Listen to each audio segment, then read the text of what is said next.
ভরা মৌসুমেও চাঁদপুরে ধরা পড়ছে না ইলিশ। আমদানি নেই মৎস্য আড়তগুলোতেও।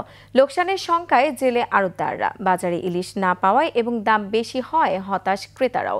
তবে মৎস্য কর্মকর্তারা বলছেন জুলাইয়ের মধ্যভাগে নদ নদীগুলোতে বাড়বে ইলিশের উৎপাদন। চাঁদপুর প্রতিনিধি নিয়ামত হোসেনের প্রতিবেদন জানাচ্ছেন খুরশিদ আলম মুকুল। মার্চ এপ্রিল 2 মাস জাটকা সংরক্ষণ অভিযান শেষে মহাজনের দাতনের টাকায় 1 মে থেকে নদীতে নামেন জেলেরা। আশা ছিল ঝাঁকে ঝাঁকে ধরা পড়বে রূপালী ইলিশ।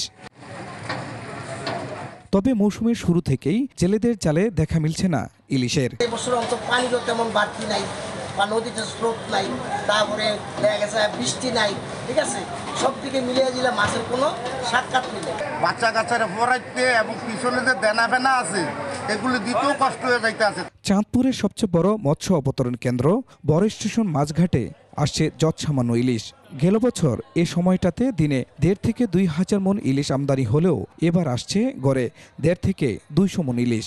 সাগরে 65 দিনের অভিযান চলায় আসছে না দক্ষিণাঞ্চলের ইলিশও। ইলিশের আমদানি খুবই কম, গতকালকের তুলনায় আজকে অর্ধেক মাছ নাই। যদি মাছ আমদানি হয় তাহলে আশা করি দাম অনেকটাই কমে যাবে।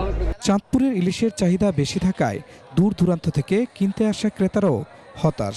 তাজা মাছ তো একটু বেশি থাকতে আর এদিকে দাম বেশি হয়। কেজি মাছের 1700 টাকা, সারাদিন কাম পরিশ্রম করে হয় 600 টাকা।